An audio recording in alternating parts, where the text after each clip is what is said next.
ഈ കാണുന്ന എല്ലാവിധ ചിത്രങ്ങളിലും ഒരുപാട് ലൈഫ് ഉണ്ട്. ഇപ്പം എനിക്ക് തോന്നുന്നു ഇത് കോഴിക്കോട് സെൻട്രൽ മാർക്കറ്റാണ് എന്ന് തോന്നുന്നുണ്ട്.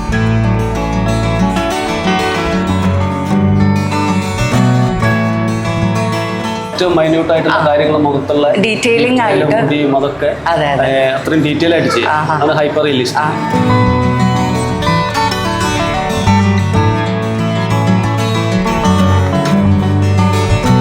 കടലിലെ ജീവിതം എന്ന് വെച്ചാൽ ജീവിക്കാൻ വേണ്ടി കടലിനോട് മല്ലടിക്കുന്ന കുറച്ച് ജനങ്ങളുണ്ട്. അവര് കഷ്ടപ്പാട്, അത് അവരെ ജോലി പറഞ്ഞാൽ മറ്റുള്ള ജോലിമാരിയല്ല. നമ്മൾ കടലിലേക്ക് പോയി കഴിഞ്ഞാൽ, അവർ പോയി കഴിഞ്ഞാൽ തിരിച്ചു വരുമെന്ന് ഉറപ്പില്ല. ഹലോ, നമസ്കാരം. സേഫ് ഗാർഡ് എന്റർടൈൻമെന്റ്സിന്റെ പുതിയൊരു വീഡിയോയിലേക്ക് എല്ലാ പ്രിയ പ്രേക്ഷകർക്കും സ്വാഗതം. നിറങ്ങളുടെ വിസ്മയങ്ങൾ തീർക്കുന്ന യുവചിത്രകാരൻ അരുൺ ഒടുംബ്രയുടെ ചിത്രപ്രദർശനത്തിന്റെ കാഴ്ചകളിലേക്കും പിന്നാമ്പുറ കഥകളിലേക്കുമാണ് നമ്മൾ ഇന്ന് പോകുന്നത്.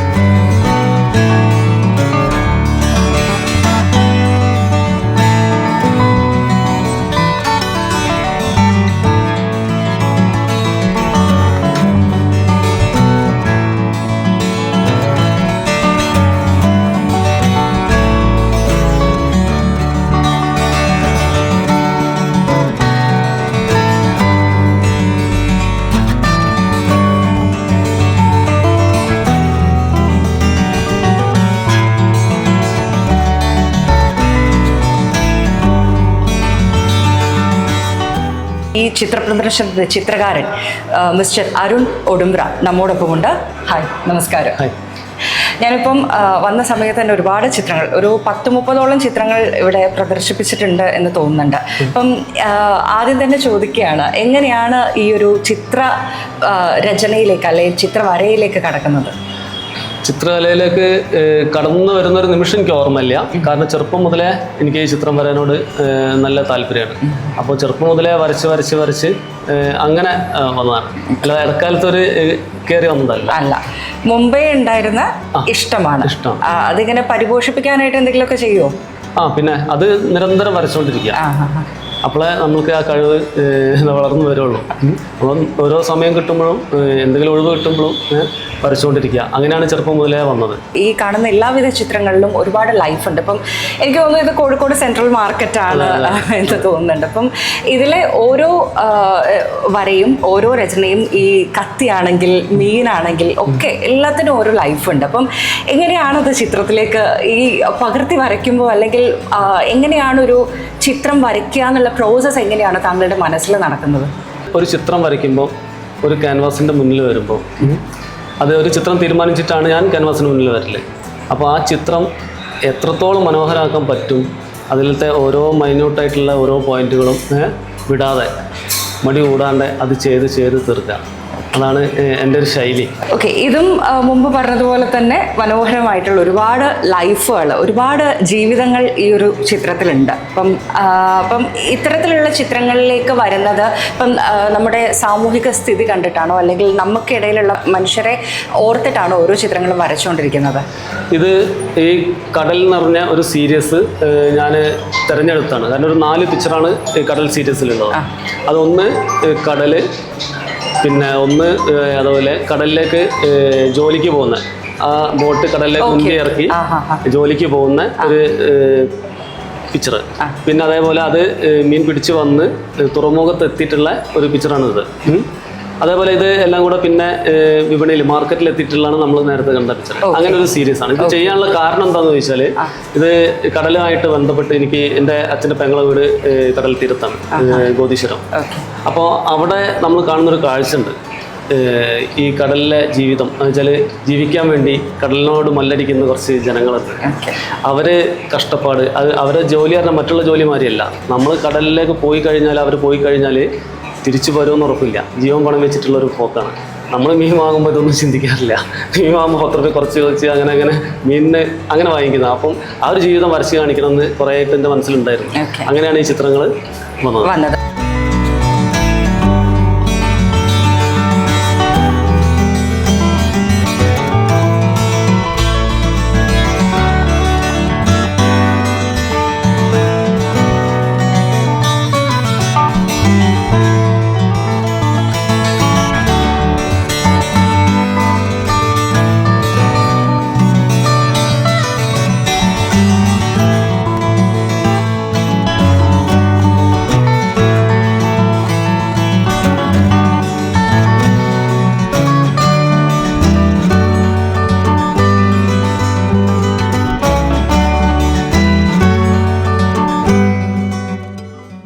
മുൻപ് പ്രദർശനങ്ങൾ നടത്തിയിട്ടുണ്ടോ? 2006 ഒരു എക്സിബിഷൻ നടത്തിയിട്ടുണ്ട്. 2006 അതിനുശേഷം ഇപ്പൊ 2026 ഒരുപാട് ഗ്യാപ്പ് ഉണ്ട്. എന്ത് പറ്റി അങ്ങനെ?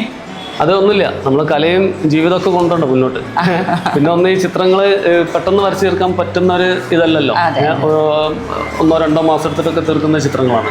പിന്നെ അതിനിടയിൽ ജീവിതം ഇതെല്ലാം കൂടെ കൂട്ടിക്കുഴച്ചിട്ടാണ് ഇപ്പോൾ 20 വർഷമായത്.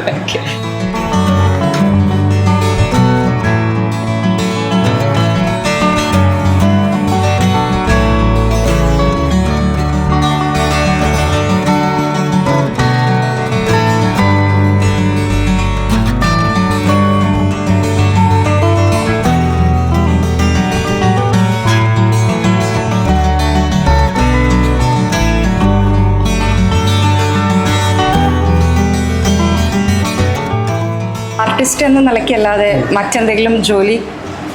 ജോലിയുണ്ട്. ജോലി ഇല്ലാണ്ട് ജീവിക്കാൻ കഴിയും തോന്നില്ല. ഈ ചിത്രപരം മാത്രമാകുമ്പോൾ നമ്മൾ അത്രത്തോളം ഇതിലേക്ക് എത്തില്ല. അപ്പം വളർട്ട് ചെയ്യുന്നുണ്ട്, വാളിലുള്ള ഡിസൈൻ വർക്ക്, പിന്നെ സിമെന്റിൽ റിലീഫ് വർക്ക്, അങ്ങനെ വർക്ക് ചെയ്യുന്നുണ്ട്. പെയിന്റിങ്, ചിത്രവര, ഇതിലൊക്കെ തന്നെയാണ് പ്രൊഫഷൻ. ബൈ പ്രൊഫഷനും അങ്ങനെ തന്നെയാണ്. ഓക്കെ. അപ്പം മുമ്പ് പറഞ്ഞതുപോലെ തന്നെ ഈ പോർട്രേറ്റ് ആയാലും അതുപോലെ തന്നെ ഈ പോർട്രേറ്റ് ആയാലും ഈ കണ്ണിലൊക്കെ കാണുന്ന തീക്ഷ്ണതയുണ്ടല്ലോ, അത് നമ്മൾ ശരിക്കും ഇത്തരത്തിലൊരു വേഷവിധാനത്തിലുള്ള ഒരു സ്ത്രീയെ കാണുമ്പോൾ നമുക്ക് എങ്ങനെയാണോ തോന്നുന്നത്, അല്ലെങ്കിൽ നമ്മൾ എങ്ങനെയാണോ അവരെ മനസ്സിലാക്കുന്നത്, അതേപോലെ തന്നെയാണ് വരച്ചിരിക്കുന്നത്. അപ്പം ഞാൻ കണ്ട ഈ പോർട്രേറ്റുകളിൽ കൂടുതലായിട്ടും കണ്ടതിൽ കളേഴ്സ് ഉണ്ട്, ഷെയ്ഡ്സ് ഉണ്ട്, ഒരുപാട് കളേഴ്സും ഷെയ്ഡ്സും ഉണ്ട്. അപ്പം അതിനെക്കുറിച്ചൊന്ന് പറയൂ. ഈ പിക്ചറാണെങ്കിൽ ഇതിൽ നിങ്ങൾ പറഞ്ഞ പോലെ തന്നെ കളറുണ്ട്, കളർഫുള്ളാണ്. അതെ, അതുകൊണ്ടാണ് ഈ ചിത്രം ഞാൻ വരയ്ക്കാൻ വേണ്ടി തിരഞ്ഞെടുത്തത്. അതിൽ ഇത് പ്രത്യേകിച്ച് ഉപയോഗിച്ചത് അക്രലിക് പെയിൻ്റാണ്, അക്രലിക്കാണ്. അപ്പം നിറങ്ങൾ എന്താന്ന് പറഞ്ഞാൽ അതിൻ്റെ ഷെയ്ഡും ഇത് വരുമ്പോൾ നിറങ്ങൾ വരും, ഓട്ടോമാറ്റിക്കായിട്ട് വരുന്നതാണ് ആ ചിത്രത്തിൽ കാണുന്ന. പിന്നെ നമ്മളെ ആ ഒരു ചിത്രത്തിൻ്റെ ഭംഗിക്ക് വേണ്ടിയിട്ട് ആഡ് ചെയ്യുന്ന കുറച്ച് കളറുകൾ, പിന്നെ ഡ്രസ്സിൻ്റെ കളർ, അതൊക്കെയാണ് ഈ ചിത്രത്തിൻ്റെ പ്രത്യേകത. ഓക്കെ. മറ്റുള്ള ചിത്രങ്ങളിലേക്ക് വന്നു കഴിഞ്ഞാലും എനിക്ക് തോന്നുന്നു ഇതിൽ കൂടുതലും വാട്ടർ കളറാണോ അല്ലെങ്കിൽ അക്രിലിക് ഓയിൽ കളറാണ്? ഓക്കെ. അപ്പം യൂസ് ചെയ്യുന്നത് കൂടുതലും അക്രിലിക്കും ഓയിലും വാട്ടർ കളറും.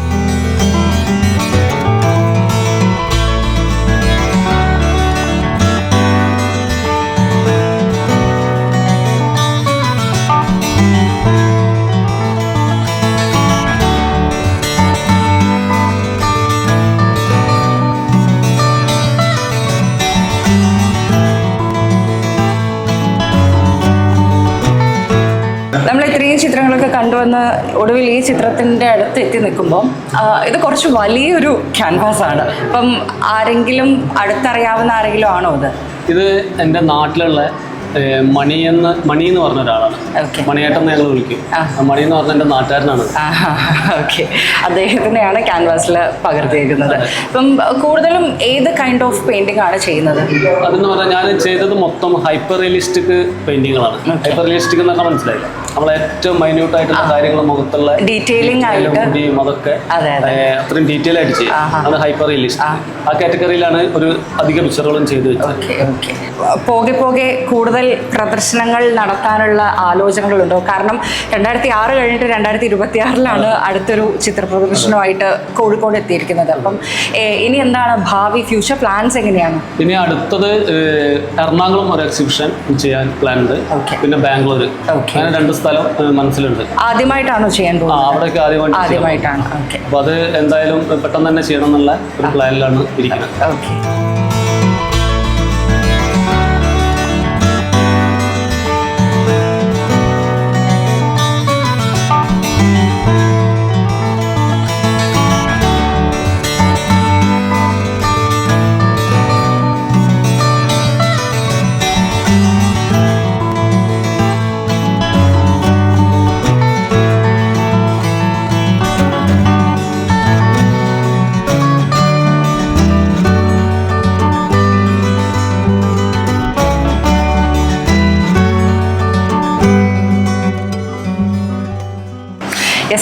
ഒരുപാട് ചിത്രങ്ങൾ കണ്ടു. മനസ്സ് നിറഞ്ഞാണ് ഞാനിവിടെ നിൽക്കുന്നത്. കാരണം ഞാൻ മുമ്പ് തന്നെ പറയുന്നത് പോലെ തന്നെ ഡീറ്റെയിലിംഗ് ആയിട്ടുള്ള ഓരോ ചിത്ര വരയും അത് നമ്മളുടെ മനസ്സിലേക്ക് ആഴ്ന്നിറങ്ങുന്ന ചിത്രങ്ങളാണ് ഇതിൽ ഓരോന്നും ഉള്ളത്. ഇപ്പം പോർട്രേറ്റ് ആണെങ്കിൽ ശരി, അതല്ല ഒരുപാട് ഗ്രൂപ്പ് പിക്ചേഴ്സ് ആണെങ്കിലും ശരി, അങ്ങനെയാണുള്ളത്. ആ നോട്ട് പിക്സ് ഒക്കെ കാണാൻ വളരെ മനോഹരമായിട്ടുണ്ട്. അതും ഈ പറയുന്ന പോലെ ഡീറ്റെയിലിംഗ് ആയിട്ടാണ് എല്ലാ ചിത്രങ്ങളും ഉള്ളത്. അപ്പം ഇനിയും ഇതുപോലെ തന്നെ ഒരുപാട് നല്ല ചിത്ര വരകൾ ക്യാൻവാസിൽ പകർത്താൻ സാധിക്കട്ടെ. ഈ കോഴിക്കോട് ഒടുമ്പ്ര എന്ന സ്ഥലത്തു നിന്നുള്ള അരുൺ ലോക പ്രശസ്തനായിട്ടുള്ളൊരു ചിത്രകാരനായിട്ട് മാറട്ടെ എന്ന് ആശംസിക്കുകയാണ്. ഒരുപാട് ചിത്ര പ്രദർശനങ്ങൾ ഇനി വരുന്ന എല്ലായിടത്തും ലോകത്തിൻ്റെ പല ഭാഗങ്ങളിൽ നടത്താൻ സാധിക്കട്ടെ. All the very best. Thank you.